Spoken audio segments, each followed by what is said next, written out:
Can do is more than just an attitude. Can do is navigating today for a brighter tomorrow. It's the expertise to try to minimize risk while maximizing opportunities. Can do is being right here for you through every eventuality. Can do is Canaccord Genuity Wealth Management. Visit candowealth.com to see how we can help you build your wealth with confidence. Investment involves risk, and you may not get back what you invest. It's not suitable for everyone. It's the week ending Saturday, the 18th of November, and this is The Week Unwrapped. In the past 7 days, we've seen the surprising return of David Cameron as Foreign Secretary, over 50 Labour MPs breaking ranks to support an SNP proposal calling for a ceasefire in Gaza, and thousands of football fans lining the streets in Manchester for Bobby Charlton's funeral. You can read all you need to know about everything that matters in The Week magazine, but we're here to bring you some stories that passed under the radar this week. Big news not making headlines right now, but with repercussions for all our lives. I'm Olly Mann, and let's unwrap the week.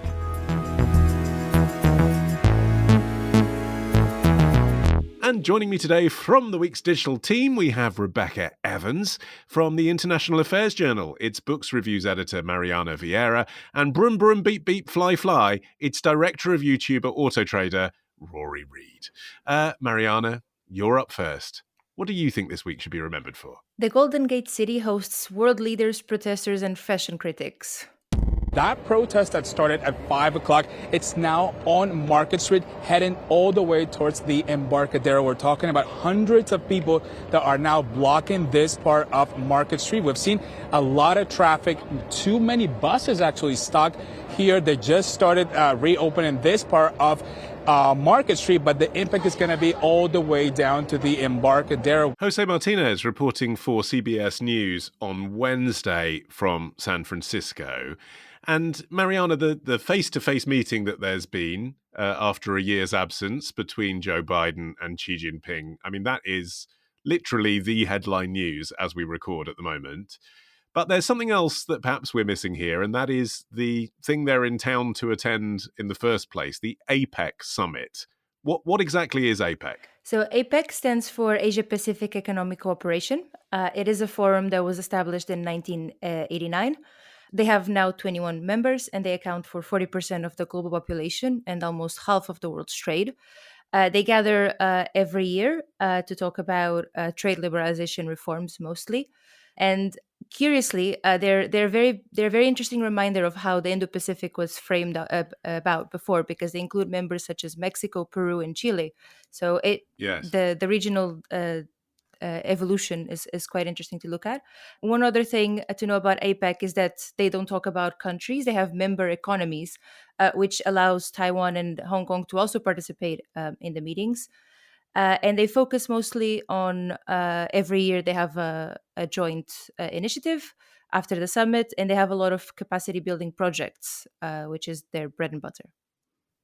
So Taiwan is participating, Rebekah, as Mariana said, but you do wonder whether they can really be feeling themselves, given that the big news story, as I alluded to, is that Biden's talking to Xi Jinping. And obviously the Chinese perspective on Taiwan is the way it's being talked about mostly, isn't it?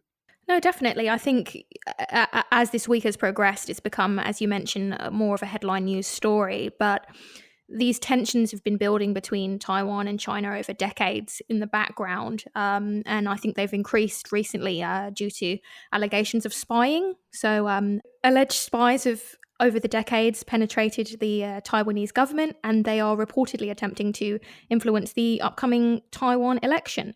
So I think with Taiwan and China and the US all engaged in this kind of political head-to-head, it will be interesting to see how that develops. But I think what's interesting with Taiwan is that they're currently being represented at APEC by Maurice Chang, who is the founder of this company called Taiwan Semiconductor Manufacturing Company. He's also 92, which is an incredibly strange point to note that he's so old and yet still participating in this process. But it's the fact that he doesn't have a domestic political role that means he can meet with world leaders at APEC without the fear of repercussions from China. But having those trade representatives, Mariana, in a way must be quite refreshing, isn't it, for countries. They can have a conversation that really is about the economy and cooperation, and it maybe isn't binding as well, but it's just a signal of intention. Yeah, so it's mostly actually the world leaders. The two exceptions tend to be Hong Kong and Taiwan.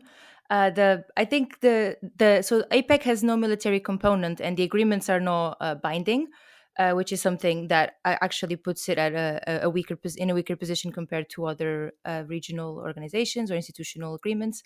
However, can I just point to the drama that has been happening with APEC summits since 2019 when Chile had to withdraw from hosting it due to mass protests? And the group had to meet virtually during the pandemic, obviously. In 2022, Thailand hosted amid other pro democracy protests, and Biden did not attend, offending quite a few of the other world leaders because his granddaughter was getting married. And it seems like this won't be the end of protests actually surrounding APEC summits. Well, indeed. I mean, we heard Rory in the news clip there that there were Americans outside protesting the attendance of the Chinese at all for all the usual sort of human rights issues. But that's not the only cause around the location where APEC is this year in San Francisco. No, definitely. If you're familiar with San Francisco, then you'll know that the city has massive problems with homelessness and drug abuse. And it's really struggled with a homelessness emergency, particularly since COVID. And with this kind of high-profile event that's happening, what people have been seeing is that the city have kind of stepped up their efforts to put their best face forward for APEC. And that includes things like clearing out homeless encampments in the neighborhoods that surround the conference. They're sweeping up the streets, power washing, getting rid of graffiti, and any evidence that might indicate the fact that the city is struggling with a homelessness and drugs epidemic. And not everyone's happy about that because they're seeing this as a kind of, a measure that's specifically designed to make them look better to the outside world, rather than doing it to really help the people who actually need that assistance. I suppose the flip side of that would be, well, if it helps the American economy by cooperating with other countries, then I mean, it's trickle-down economics, isn't it, would be the theory. You might help homelessness that way.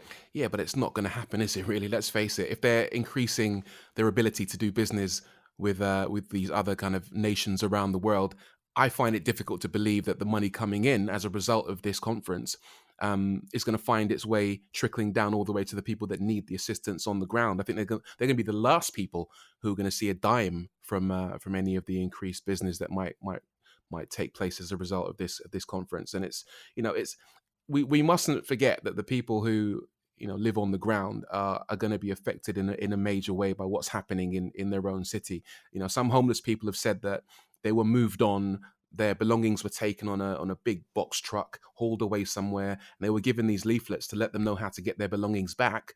But that some of their belongings have gone missing completely, and they're not allowed to return to the area with their tents once the conference has finished. So it just feels like they're being kind of swept aside, and the people at the top end of the food chain are the ones that benefit. Meanwhile, the people down struggling at the bottom are not. So who does benefit from APEC, Rebekah? What good can come out of this? And sort of not including the side summits, which, as we've heard, can be beneficial if it means China's not going to invade Taiwan.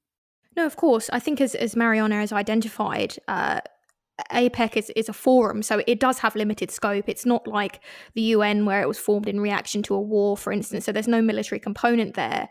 But we've seen APEC contribute to the reductions of tariffs in the past, which shows that the trade element is there and it is working to a certain extent. But I question the effectiveness of APEC going forward, just based on the fact that it was originally established in 1989, and I think so much has changed since then, particularly when it comes to global economies and the trade industry. Everything's completely different now. I feel like a lot of countries are competing against each other more. We're seeing that, for example, with the US and China hitting headlines. And I think that's in direct opposition to the bonds of cooperation being forged, which is essentially what APEC is for. So I think that as long as these frictions and potential infighting remains, the effectiveness of the body is undermined as a whole. But I guess also important is who isn't there, isn't it, Mariana? I'm assuming Putin isn't, for obvious reasons. So Putin actually attended last year, and then when the Russian representative to the conference began to speak, the United States and 4 other nations walked out. So this year, Putin will not be participating. And the other thing that the Russian-Ukraine war has implications for is that at the end of each summit, the leaders usually have a joint statement, and amongst other disagreements, it's one of the reasons why they don't expect for the first time this year to even have one of these statements put out, which just speaks to Rebekah's point about unity and division within the forum.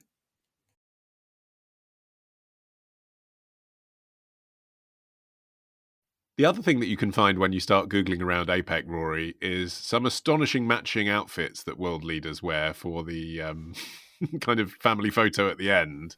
As we record, this hasn't happened yet, but may have happened by the time you're listening. But explain to us why this is a thing.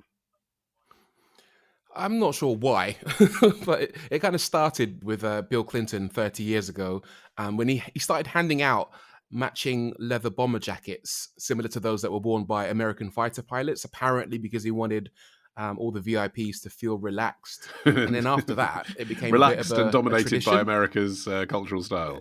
Yeah, like remember our Air Force is stronger than yours kind of thing. I'm not sure. But, since then, they posed in Malaysia in 1998 in batik shirts and Chinese jackets in Shanghai in 2001, ponchos in Chile in 2004, tunics in Vietnam in 2006.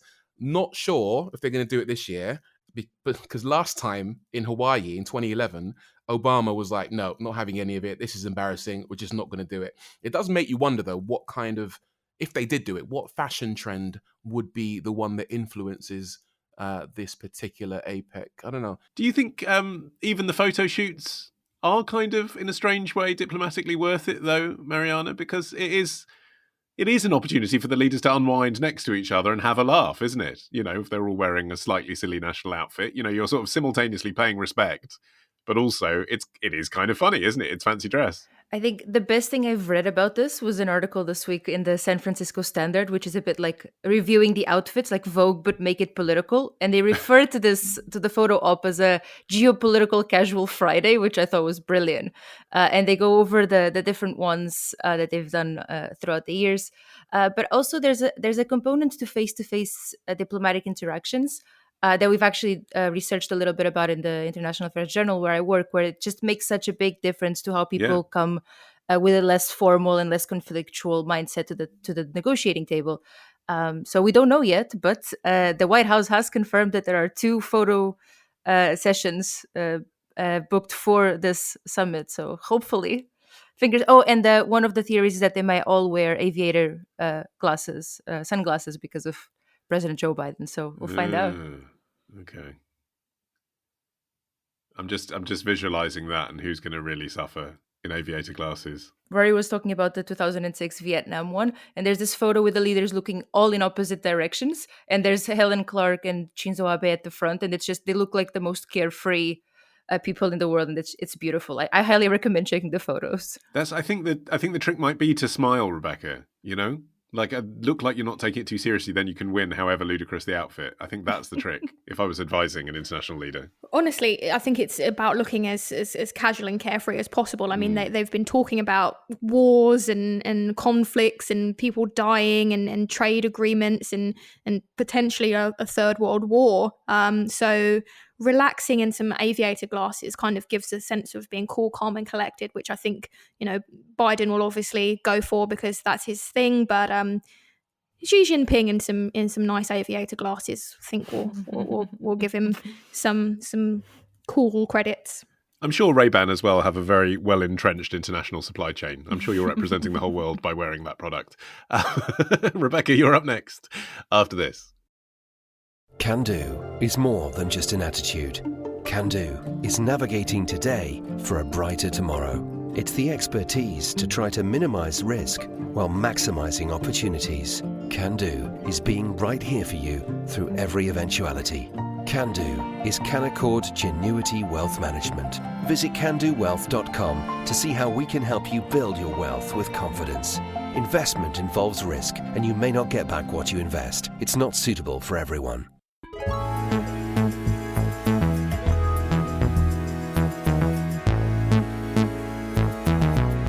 Okay, Rebekah, your turn. What do you think this week should be remembered for? Retirement. Yeah, who needs it anyway? Like if you invest $100, a couple $100, $1,000, a certain percentage of your paycheck every single month, by the time you're...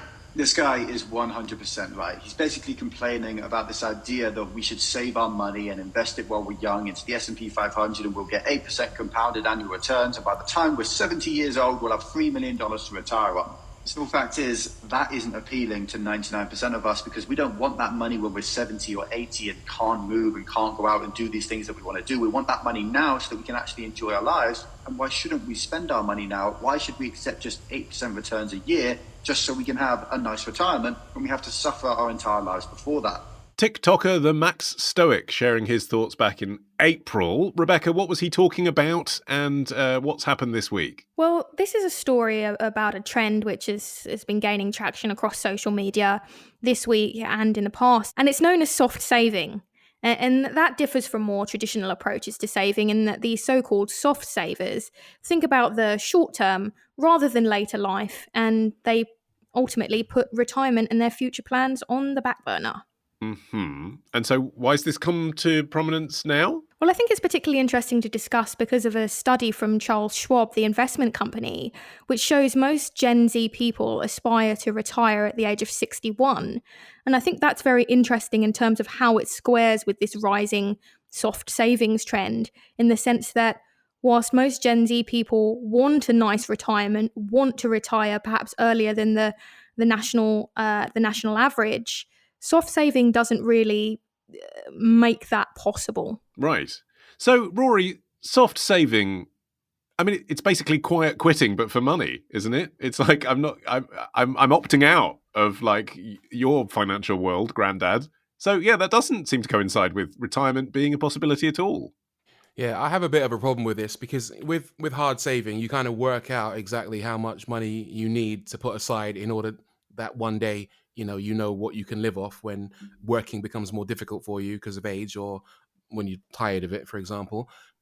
If you're kind of going, I'm going to prioritize lived experiences and maybe not put away money for a rainy day, then I just remember the Three Little Pigs, Ollie. The two of the pigs, right? They built a house out of straw and out of wood. And then a wolf ate them because they didn't put in the hard graft required to like solidify their future. That one little pig who engaged in hard saving and built a house made out of bricks, he was fine. I just don't think we should be encouraging Gen Z to not put in the hard graft required to solidify their future because it just sets a bad precedent, really. Because at what point do people just go, actually, maybe I'll do less. I'll do super soft saving. I'll do floppy saving. When does it stop? I suppose the answer to that, Mariana, is that for a lot of younger people, regardless of how hard they graft, it's not about lack of hard work. It's about a lack of any potential that they can realize a dream that's bigger than something that benefits their well-being in the short term. They're never going to be able to afford a house.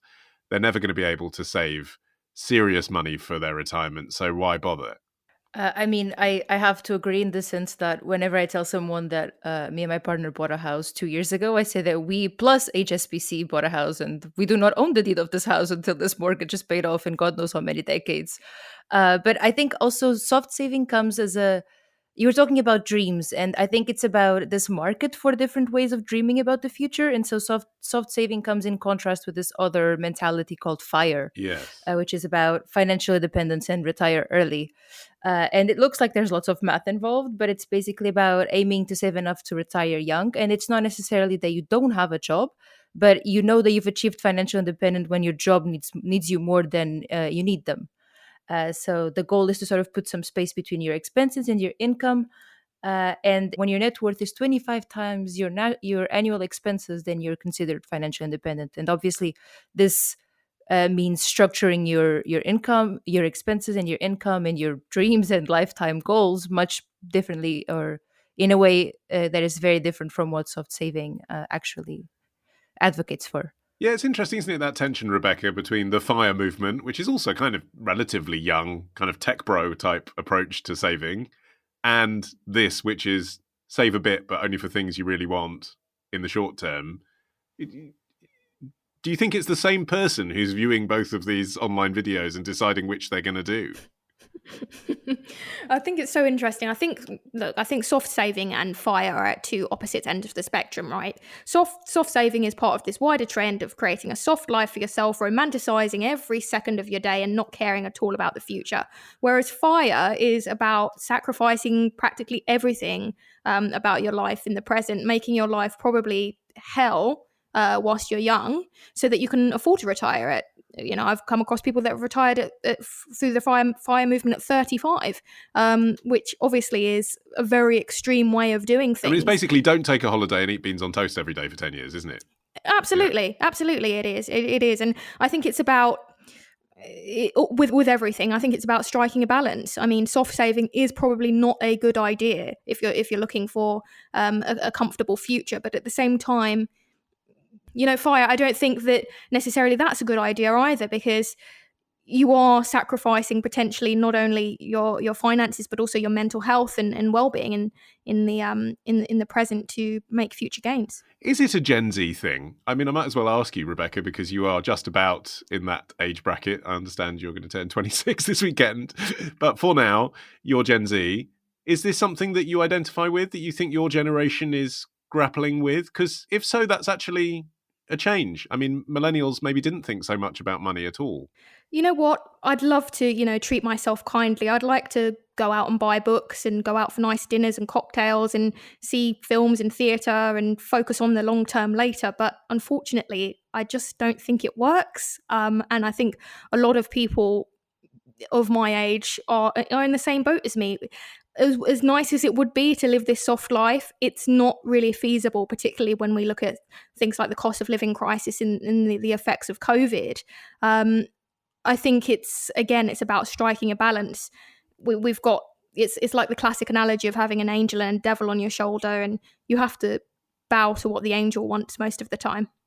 Yeah, it's interesting, isn't it, Rory? I mean, you're a geriatric millennial like me, if we're talking demographics. I don't remember being 25 and thinking so deliberately about money, whether it's at either end of this scale, FIRE or soft saving. I feel like our generation tried to save if we could, but didn't discuss it as much. It's probably quite a good thing that younger people are. Yeah, definitely. And by the way, I am actually Generation X. I've just discovered. Oh, you just checked? I've just checked. I'm 79, so I'm Gen X, which is a whole different kettle of fish. I think we're much more known for prioritizing looking after our futures rather than living in the present. But you're right. It's definitely important. I think one of the things that I wish I did when I was younger was learn more about money and how to save money, and what is a mortgage, and how do interest rates work and things like that. And I kind of feel that that would have put me in a much better position to be much more financially responsible. Where in the current day, not that I'm irresponsible, but I think the more knowledge you have, knowledge is power, of course. And I feel like with the soft saving situation, I feel like people are somewhat, and I'm not generalizing here, but somewhat putting their heads in the ground a little bit and going, do you know what? I don't understand it. I'm never gonna kind of move above my station. I'm just gonna live in the moment and enjoy life, prioritize my mental health and well-being right now, and not look to the future. And while that will definitely work for some people and is obviously going to be beneficial for them, I feel like knowing what you can potentially save and striking the right balance is much more important than looking at TikTok, for example, and seeing someone go, all right, soft saving is the best way to do things, and influencing a younger generation to follow that mantra. So I think balance is much more important. It's also a societal time bomb, isn't it, Mariana, for the West? I mean, we already have a sort of aging demographic and not enough young people coming along to look after older people.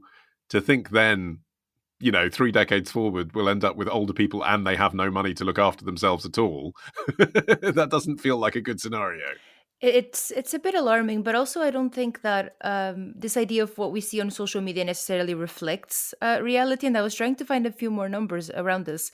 And there was this survey from the Transamerica Center for Retirement Studies, which shows that around 2/3 of Gen Xers, a bit weird, 2/3 of Gen Z is actually already starting to save up for retirement, and that the median age at which they start is 19.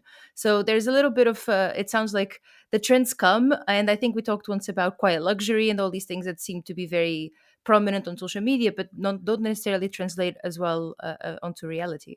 Yeah, I mean, I think it's difficult, particularly when you're in your late teens, early 20s. The future feels like a very abstract concept. It's very difficult to imagine yourself in a totally different phase of your life as a retired person. So I think it's less easy to convince yourself to save money. Now, less easy, not impossible. I think it's commonly accepted that everyone needs at least 3 to 6 months worth of expenses that they can put aside in a easy access cash savings account so that if emergencies arise, then you have the money to cover that. And also, I bang on a lot about this outside of the podcast, really, but I think saving into a pension is really important and it's useful. It should mean that you can actually retire and not just continue working and working and working forever just to support yourself. Pensions have the magic of compound interest, and so we can earn interest on. Hold on, you're not on commission, are you? When you say you're banging on, who are you banging on to? Friends? Yeah, people of my age. What reaction do you get? You know what? I don't force these, financial opinions on people as we're going out for dinner or drinks or anything like that. But from my background as a former personal finance reporter, I have a lot of questions from my friends about pensions and retirement and what they should be doing. And I think pensions are a sensible path to follow. We've got compound interest and auto enrollment, which means we get opted into a pension without necessarily having to do anything. So it's very easy to start pension saving. Okay, we have to make some salary sacrifices, but the way that I view it is a psychological trick that I play on myself almost, is that if it was never in my bank account, it doesn't belong to me anyway. And so I can just forget about it until the future. And hopefully the magic of compound interest will work, and therefore I can benefit in the long term and not have to do this job forever, as much as I love it. What's the thing that you find your contemporaries actually do not understand about pensions that they should? I think the fact that pensions are investments, so it's not just a savings account as much as compound interest does work. Pensions are investments, so they can go up and down with the market. But I think that's the most important thing. If you save, the earlier you save, the more time your money has to ride the peaks and troughs of those investments, and therefore you should benefit in the long term, hopefully, if the stock market doesn't crash as you're about to take your money out. Okay. Talking of peaks and troughs, Rory, you're up next after this.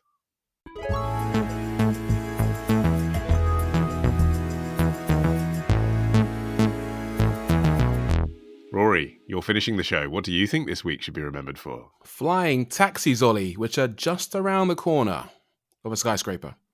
And just to see the principle of aviation, high school, and these amazing companies, and watching how simple it is to use one of these devices. Within our lifetime, many of you are going to own your own personal electric helicopter. I mean, this is just unbelievable when you think about it. It's no different than a joystick on a video game.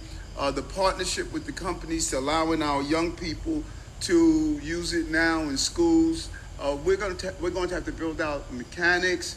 We're going to build out operators. We're going to build out who's going to build these helicopters. The pipeline is just unbelievable what we're about to accomplish here in the city. New York City Mayor Eric Adams making an announcement on Monday. Rory, what is he talking about? Okay, so in New York this week, 2 electric air taxi makers demonstrated their electric air taxis, Joby Aviation and Volocopter. They got together at New York's downtown Manhattan heliport at the weekend and actually flew these, they look like giant drones. Have you ever seen a drone? Imagine a drone, right? It's got these like loads of propellers on top and then like a little pod underneath that can carry passengers.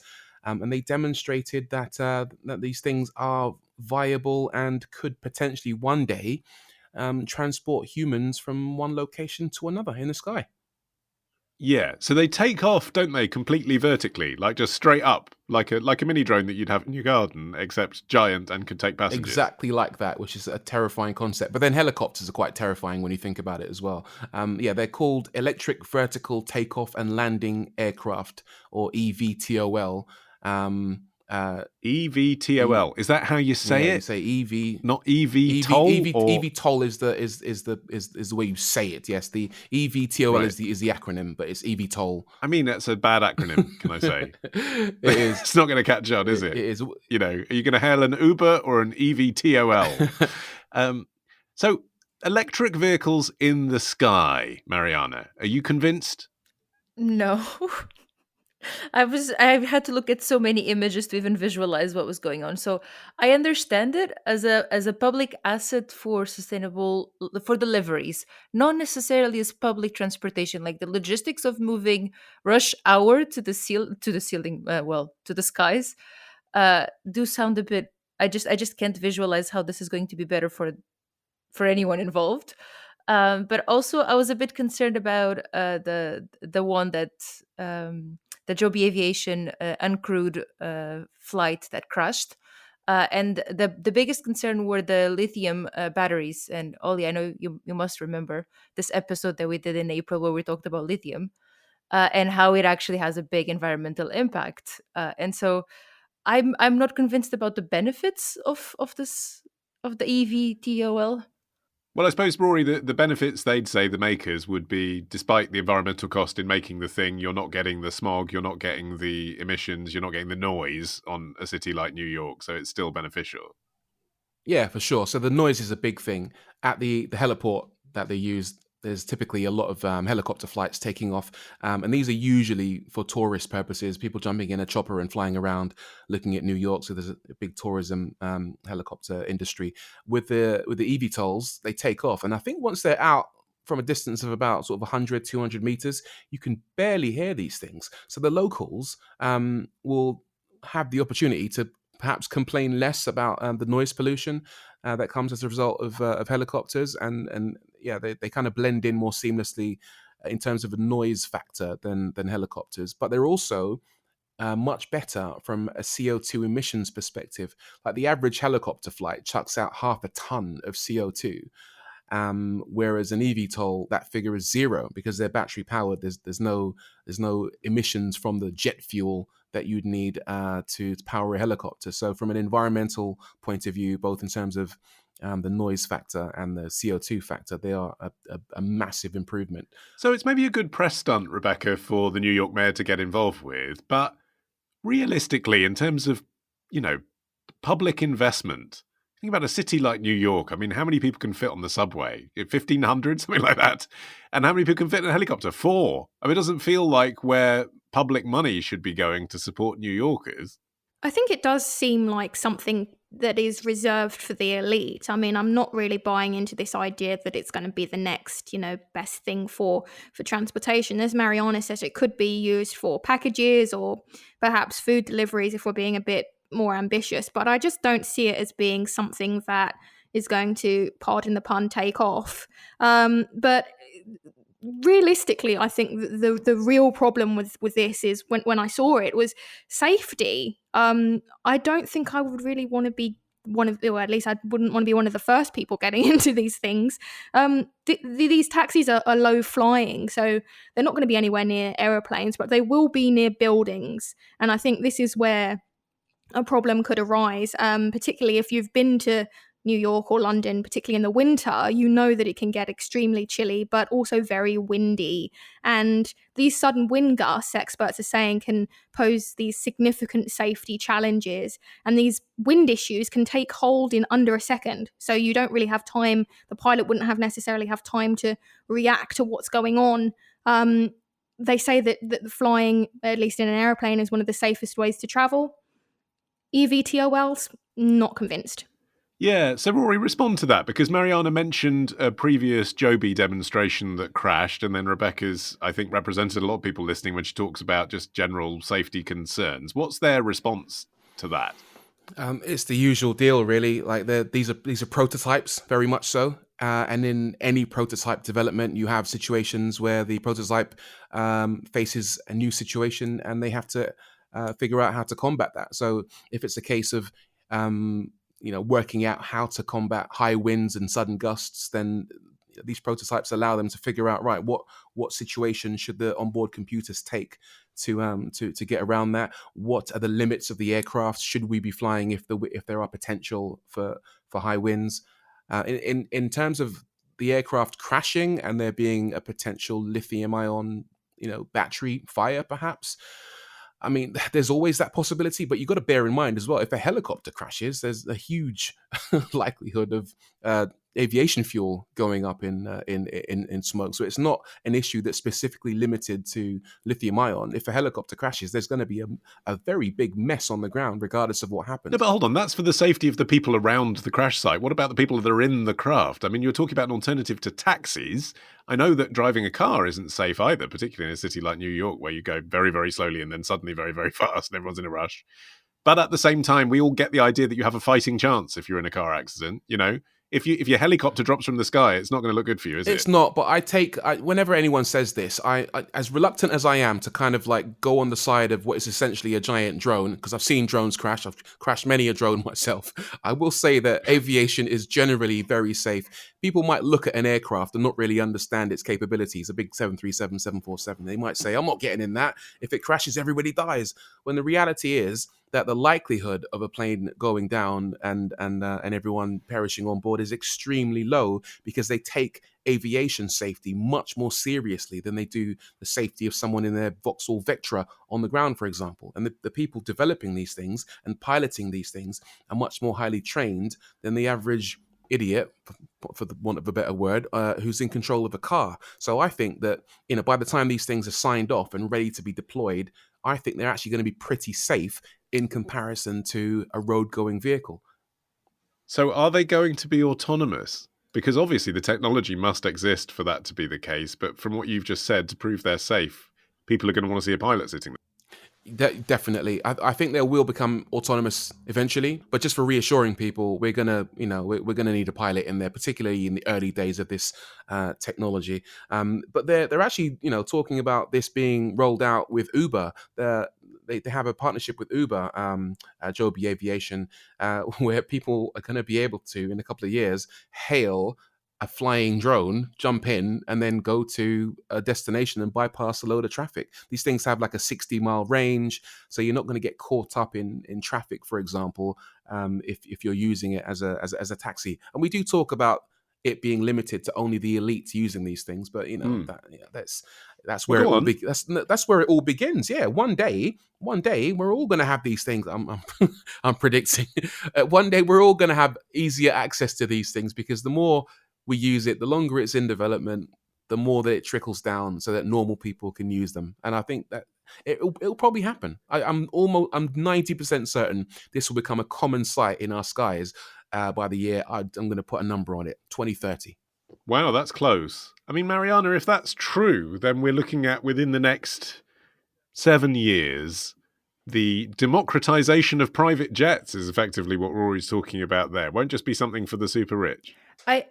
It feels to me that beyond democratizing the access, we would need some sort of physics to make sure that there's enough space on this island to land and lift off or take off all these drones full of people, because there's about almost 8 million people living in New York. If everyone is replacing their Ubers with these drones, I don't see how we're all. I can't imagine the logistics. Doesn't matter how much I believe or not in trickle down economics. I see a lot of trickling down drones with nowhere to land at this point. I think there are other ways to fight noise and pollution. Mainly how mostly European cities do. You have bicycles, you have cycle lanes, you have trams. There are just so many other options that feel more sustainable and inclusive. And for a city that struggles with so many other things, including their level of poverty, I don't see how you can make a case that this should be the top priority for the mayor to be talking about, except that he sounds incredibly excited about it. Mariana, think back to the 1700s though. If you flew a caveman in a time machine back to present day and had them look around at busy New York City, they would think this is impossible, it will never work. But yet we kind of figured out a way to make it work by having lanes that these cars stay in and rules of the road. And I think it's going to be the same thing with these flying drones. There's going to be computers that assist you to let you know this is where you're allowed to fly, and the computers won't let you outside of that. In the same way that planes fly along specific corridors across countries, it'll be a very similar thing in my eyes. I'm keeping an open mind. I absolutely agree that this is me unable to visualize it, but I also think that if you ask the cavemen whether they prefer to be well fed in their cave or figure out how people in New York have made these drones fly, I do feel like their priorities would be slightly different. Now I want to know how a caveman hails a time machine and whether it's lithium powered. It'll be Uber. We'll leave you to ponder that. In the meantime, my thanks to Rory and Mariana and Rebekah. You can follow this show for free using your app and hail a cab at the same time.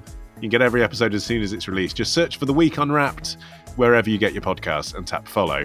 You can also get 6 free issues of The Week magazine with a trial subscription when you go to theweek.co.uk/subscribe. In the meantime, I've been Olly Mann. Our music is by Tom Morby, the producer Sophie King at Rethink Audio. And until we meet again to unwrap next week, bye-bye.